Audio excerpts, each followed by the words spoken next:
Hey guys, welcome to Clockwork Noodles for another breakdown of the Elusive Samurai episode number 7. Yes, that means I am late with your midway review. Just wait for the end of the week. I'm going to do it this week, but it just means it's a week late. And I'm probably going to do it in a different style just because I'm still adjusting to things and things are up in the air right now. But welcome to Japan. 34 degrees, but it feels crap out there, so hiding away, being an adult. I've actually done some chores today. I hope you guys are looking after yourselves. Let's just get straight to it because this week's episode had a few different things going on for it. We've also got, I think, the final party member, because I'm pretty sure in the, I want to say ED, there's all of them together, and I do believe we've now got the final party member going on. The frozen lake at the start just made me really want to be in Hokkaido, somewhere where there's snow, somewhere where it's kind of cold. It's been really warm around here, which is just normal, but I'm also told that for where I am, it doesn't really get cold till December, November kind of time, so I've still got a bit of time before things get a little bit better and bearable. But I am noticing, just a warning, if you ever do come to Japan, I am getting heat stroke a little bit, just because where I am there's no shade, there's like no cover or anything, so I am picking up heat stroke a bit more than I really should be, but it's happening. But I do like the frozen lake part at the beginning of the episode, just because it got me really excited. It also kind of tells you where they are. I think I said Kamakura was technically up near Tokyo. I guess Tokyo does kind of get snow occasionally. I guess out in the Inaka, as they call it, the rural areas, it probably would get icy. The supervillains, the villains as I'm calling them, the cast, there is still something supernatural going on with them, and this week it's ants, and you can see that the ants are on his chest controlling him. It just feels like all of the villains have got something off about them. They're still obviously after Sua's territory, and they're still up to no good with definitely deleting a lot of people from the cast.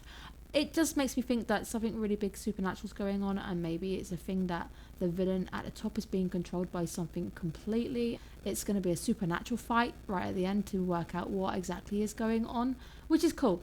Now, talking about supernatural, we've got my boy, my favourite character, Sua. Sua this week, not feeling it, not being one of those days. Up to this point, he's been a very reliable narrator. We know what's going on. He generally tells us what's happening. He doesn't have foresight this week. It's off. Today is a not happening day. Computer has definitely said no, and I love it because for the first time you don't have somebody to rely on. You don't actually know things are going to be okay. You're wondering what's going to go on, and especially with Sua turning into a bit of a mother hen as well, you do generally worry. You're like, if he's worrying and he can't sense anything, then anything could happen. And I absolutely love the bit where it goes into the multiverse theory. Like, these are all the endings that I can foresee if you don't look after yourselves, and it's all the alternate ways that Toriyuki dies. They're funny, they're just weird, and oh, he sees a beautiful woman and he has a nosebleed and dies, or oh no, he's hopping off a cliff because he remembers something traumatic. Oh no. So funny for the character as well, because he's just over exaggerating, especially when he's just laying on the floor going, you must have money. If you starve in the woods, your bloodline will end. And it's a whole cart full of money. Nobody's going to get that hungry on a tiny walk around the prefecture. I love the fact that he's going OTTs, going all the way out, and the fact that he's just panicking too much. And then the line going, mate, you're too obsessed with bloodlines. You need to calm down. I love him. I love how worried he becomes. I also love the fact that the anime often jumps into line art. The line art is there to make you go, oh, we're going back to the anime. It's a bit more serious, and he's got that proper face where he's not happy or anything. He's just seriously looking into the beyond. He's a funny character, and honestly, the voice actor's doing a fantastic job. We know he is. Obviously, when you do hear him, you're probably thinking, oh, it's Gojo. I can hear it. He's got one of those voices where you hear it and go, I know exactly who you are. I know who you voice. I think Sua is one of my favourite characters, and seeing him literally makes my life a better place. So very happy to see him this week. But he's definitely that OTT parent who's taking things way too far. I love him, but you are a little bit obsessed right now with the bloodlines. But let's talk about the key thing for this week's episode, which is meeting our new character and setting up for a fight. Now, we are told that 6 months have passed since the beginning. Since establishment has come down, and it's been 6 months. So it's been a little time. I don't think it's long enough for Toriyuki to be feeling too down about not actually being good at sword fighting still, because it's not a long time. You will improve, but I don't think with a skill like sword fighting, you're going to be a master in 6 months, because I think you might get better. But there's a lot of skills out there that I think they all take time to really work on and focus in on. So the fact that they're babying him, I do understand it, but also lying to him doesn't help, because he's gonna, as I think Sue says, you become a bit more nonchalant. You're like, oh, everything's going well, and then you become disillusioned. If you have the illusion that things are going well, you're not gonna put the effort in. You're gonna go, oh, things are going great, I can slow down, I don't have to try as hard. And I think in this case, our boy is kind of realizing that I've been babied.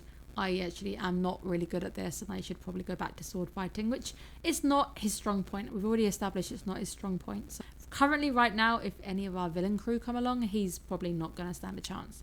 But the fight is really cool. It's a great chance to show off our training montage for the two characters who do know how to fight. It's nice setup to show you a bit of background too for our character. He's humble. He comes of rough beginnings, in a sense that he had to be fed by Shizuka from the shrine itself. And recently as well, near me, some of the shrines do food drives where they will feed people who are struggling. I did see one in Nagasaki yesterday, which was quite cool.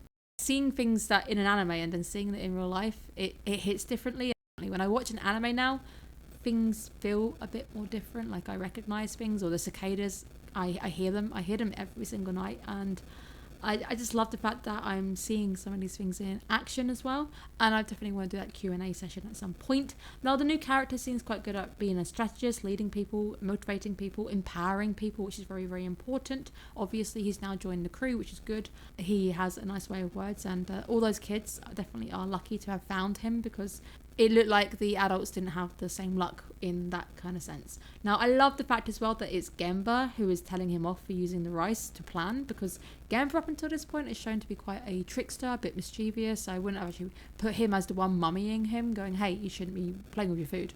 But it is, and I think it's quite nice, because especially here, where I know that rice is very key, it's seen as a lifeline, it wouldn't be seen as favourable for him messing with his food. So don't play with your food if you are in Japan.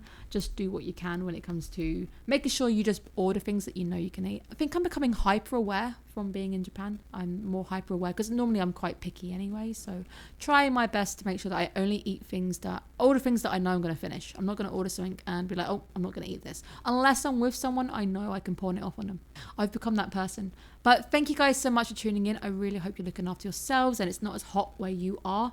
But have a great day, and I will see you guys again soon for a midway review. And you got your Tower of God episode number 7 coming out. There will be another video going out soon for Nagasaki. I've got some bits and pieces to show you, and I hope you enjoy it. Have a great day, guys. Bye bye.